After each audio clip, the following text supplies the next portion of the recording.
So hello mga katek, good day. Meron po tayong milling machine na ini-repair, no? So dinala po ito na may-ari kasi ayaw na magsa-spark. So bali ang brand niya is Lotus. So ang rated power niya is 300 amperes. So check mo muna natin, saksak na natin kung anong problema talaga nito. Saksak natin sa may saksaka, no? Yung plug niya. O natin yung ano niya, power. So yun mga katik, no?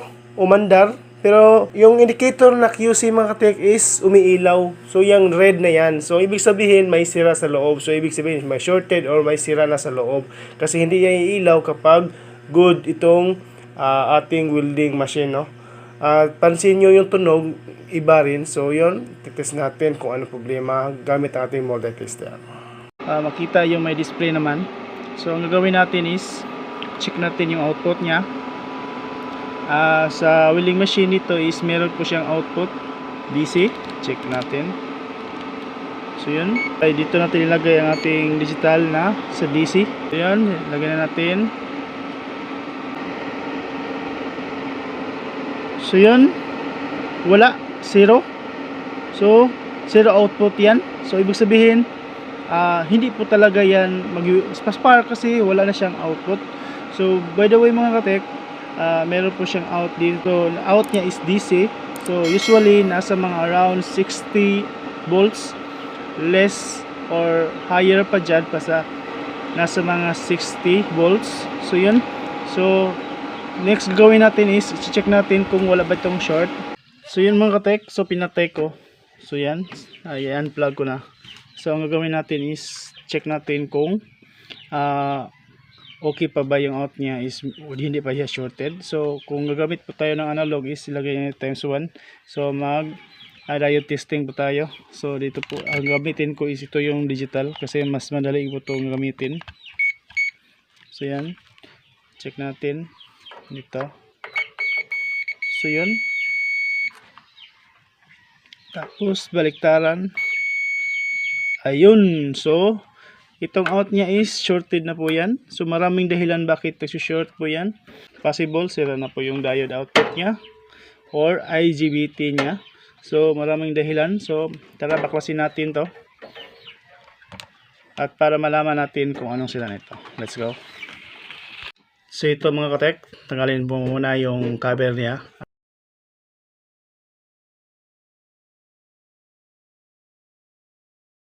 So ito yung mga katek. So itong yung laman niya. So dito, ito yung positive at ito yung ground or negative. Sa kabilaan ito. So ito na yung lahat niya.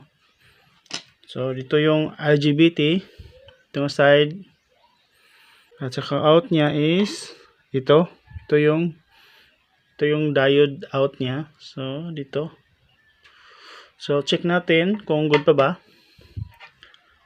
So yan. At kung napadaan na po kayo sa aking video mga katek, at kung bago pa kayo sa video, paki-subscribe na din. Kuha ko muna yung test natin. Sa pagti-check nito mga katek, ito yung diode out niya. So papunta yan sa output. So output diode niya ito, 4, no? So ito muna yung gamit natin, no?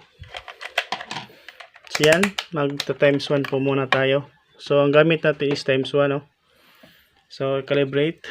By the way mga katek, so itong tester natin is medyo ano na siya, low bat battery niya is kailangan ng palitan, kaya kapag calibrate natin is nalagay siya sa 5. So dapat kapag i-test natin ito, kapag shorted, automatic 5 din siya na nakalagay. Dito, check, pack, short, pikas, kabila, 5. So i-reverse po natin. So ito mga katik, no? So bali ang common niya is sa gitna. So bali yung analog yung gamit niyo, yung positive niya is nasa gitna. Yung forward bias may reading. So kapag reverse bias po tayo, kapag yung common niya is ilagay natin sa negative, is dapat wala ring reading po yan. Naka reverse bias, walang reading po yan. Kabilang paa. So yan mga katik. Reverse po natin.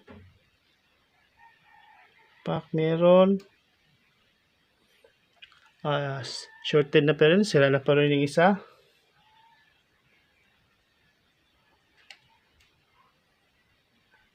So yan, sira. Tak, sira.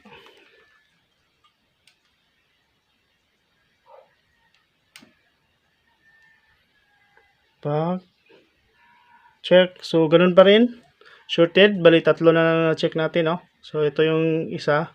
So, yung last na lang ito. Check natin ulit pa rin. Check pa rin natin kung meron ba.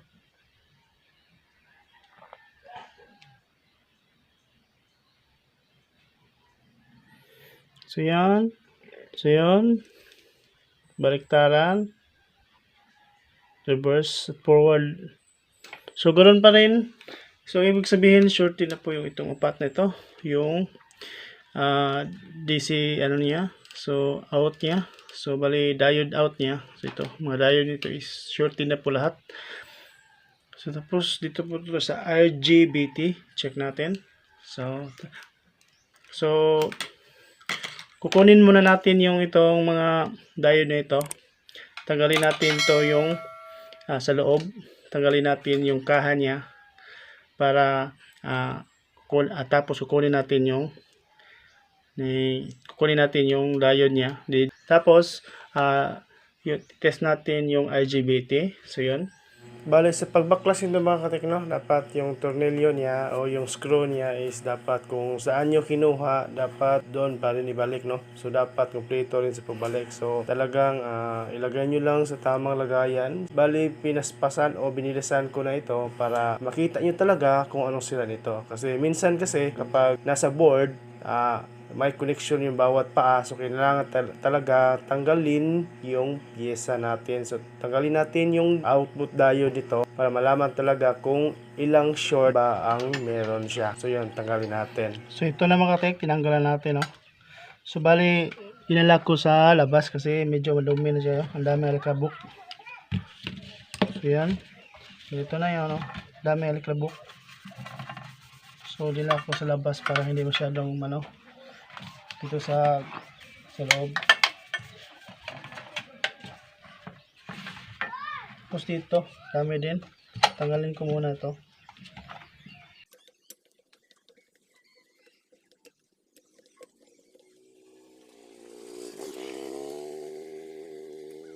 So, bali dito na mga katek. So, bali dito yung sira. So, nakita natin dito may sira, no? So, check yung diode niya. Palabas ito. Tanggalin natin to. Tanggalin dito. At, syempre, check po natin yung RGBT niya. So, yan.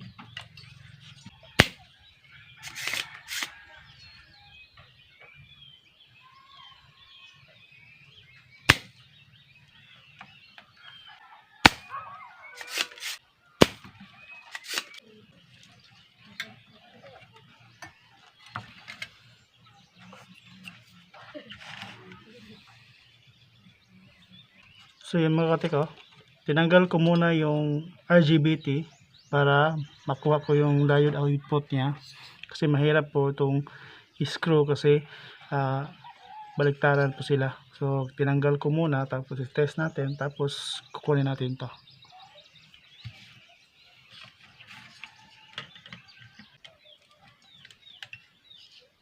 Ito yung mga katik, tingnan diode. Medyo mahirap tanggalin to mga katik kasi ano siya baliktaran siya, hindi mo makakuha yung screw. So ang ginawa ko is dinandahan ko lang, kailangan mahaba na pasensya, no? Dito naman is mabilis na to, napakadumi kaya dito ko sa labas nagkukuha nito. Ito yung diode na sinabi natin, diode, ang common niya is dito sa may gitna. So ito-try natin ulit to, i-test na kinuha natin sa board. So ito mga katek, natanggal na natin yung ating diode output, no? So bali dito yan, so dito yan. So bali ito, bali apat sila, no? Ito, at ito at ito. So meron akong nakita dito na portions, kinuha ko na lang yung dalawa. So far, tinest ko yung dalawa, okay naman. Goods pa naman, so hindi ko tinanggal. So dito lang ang portion, so test natin. At kung paano din natin iti-test ang ating diode output galing sa ating huling machine na inverter, no? Dito. Bali, 4 sila. So yun, test natin gamit ang ating analog tester. So gamit po tayo ng analog tester. So bali dito mga katek, no? 4 yung terminal niya. Sa gitna, ito yung common niya. So may nakikita dito, no? Na symbol niya, diode, no? Ito yung negative, ito yung positive. Sa gitna. So dapat forward bias may reading, tapos i-reverse natin walang reading. So check natin. Times 1 na po yan. Times 1 ang ating multitester dito sa iligay natin sa resistance, no? Sa ohms. Ito muna yung isa.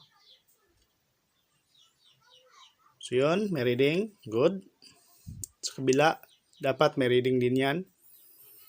So yun. So naka-forward bias po tayo. So reverse bias po tayo. Dapat walang reading po yan. Dapat dito sa common, dito sa gitna, ito yung negative. Dapat reverse bias po tayo, no? So dapat walang reading yan. So yan, good. Dito po sa isa. So yun, good. So ibig sabihin, okay pa itong isa. Okay pa ito. So ngayon, ito muna yung isa. Ito. Same procedure pa rin mga katek, no? Ito, common sa gitna. So ito yung positive. Dapat may reading. So yun, check. Good. Sa kabila, dapat may reading rin. Check. Good. So good. So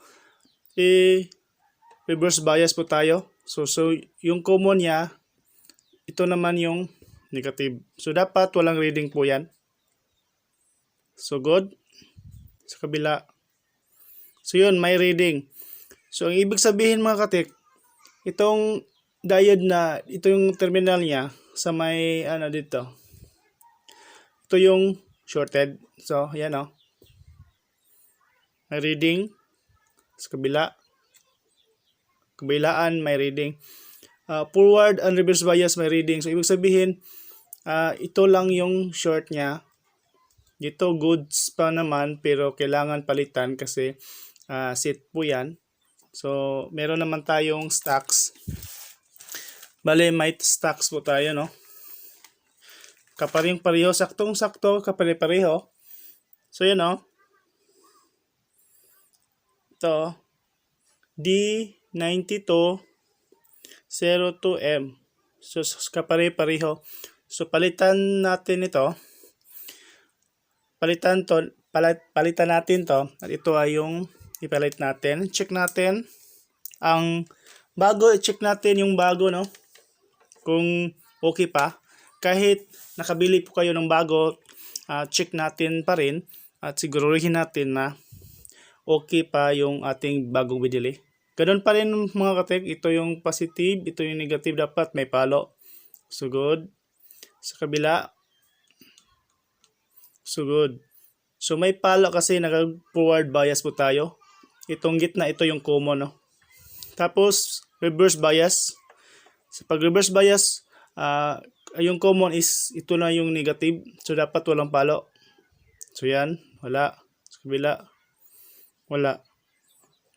So ang ibig sabihin, yung bagong pinalit natin o bagong bili natin is good. So medyo marami pa itong stocks natin, no? So ito, nag-order po ako sa online, 10 ito. Ito lang yung isa yung sira, no? Palitan natin itong bago. So tapos mga katek, testerin natin yung positive at negative output niya. Meron pa bang short since kinuha natin yung shorted na diode. So, check natin kung may shorted or may shorted pa ba. Kung wala na, ito na yung sira, isa. So, yan. Ganyan lang. Check natin. Same pa rin, no? Times 1 ang gamit natin.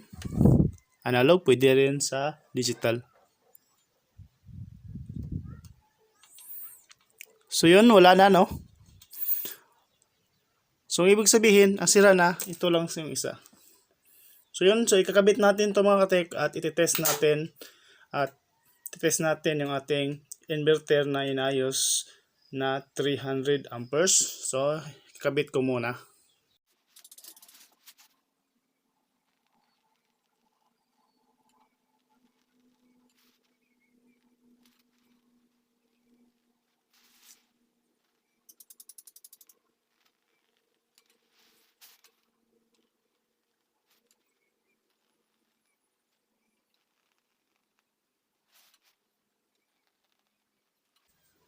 So ito na mga katek, no?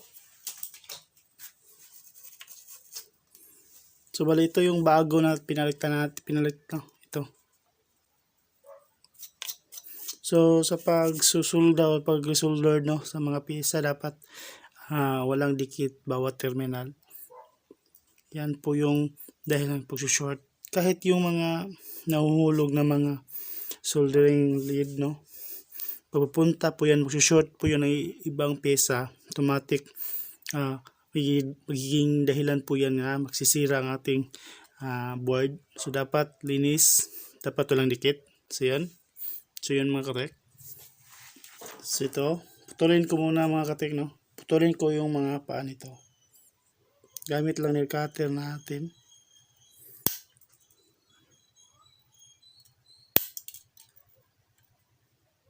So yan, ito na.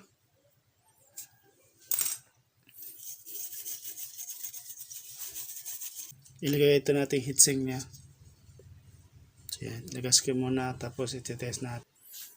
So yun mga katek, no, nalagay na natin yung heatsink ng ating output diode. So tapos ibalik natin yung IGBT natin transistor.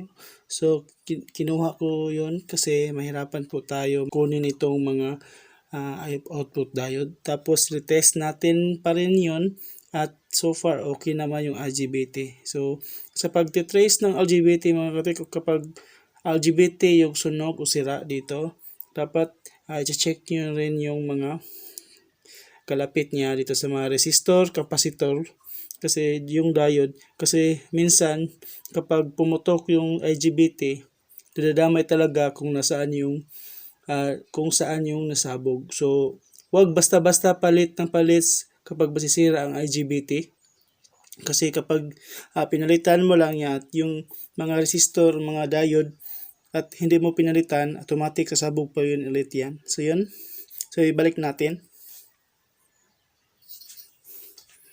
So, ilagay natin yung IGBT niya mga katek dito, no. So, mahirapan talaga kukunin tong mga diode nito kapag hindi nyo kukunin to.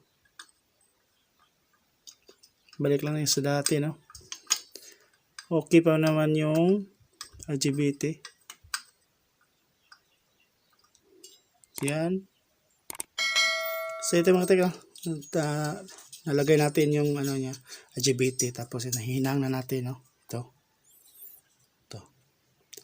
Ilagay ko sa kanya at i-test natin mamaya. So ito mga katek, ilagay na natin sa kanya, no.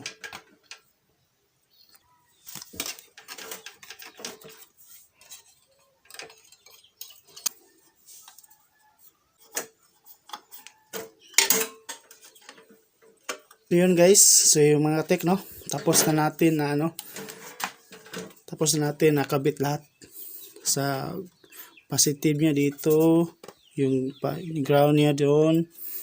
So check yung adjust digital niya, yung display niya dito sa may fan, tapos na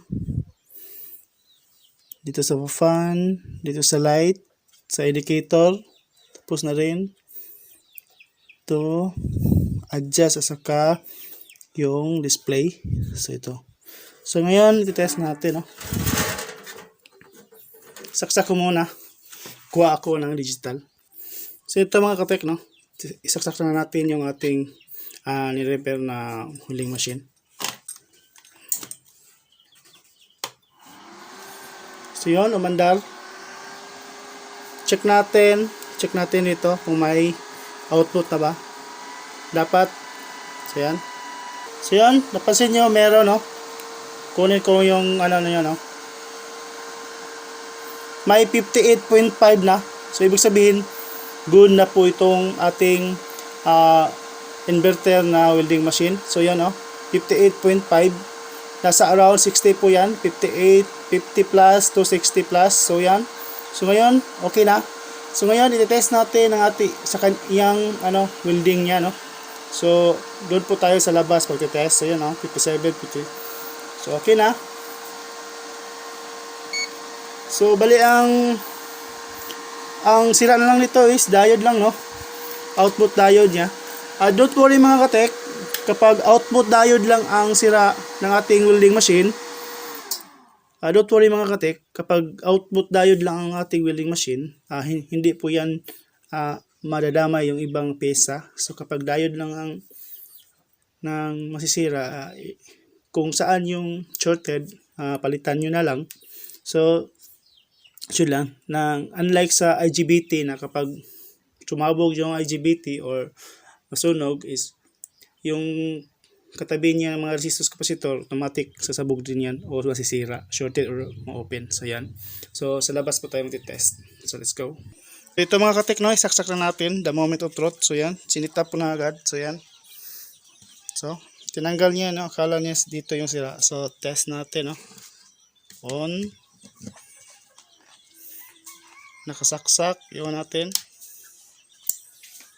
So yun, bandar yung fan. Test natin. Naka 26, so adjust lang natin konti. 80, siguro okay lang, or 120. So yan. So yun, oh.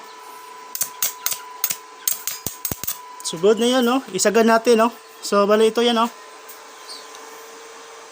Isagan na natin.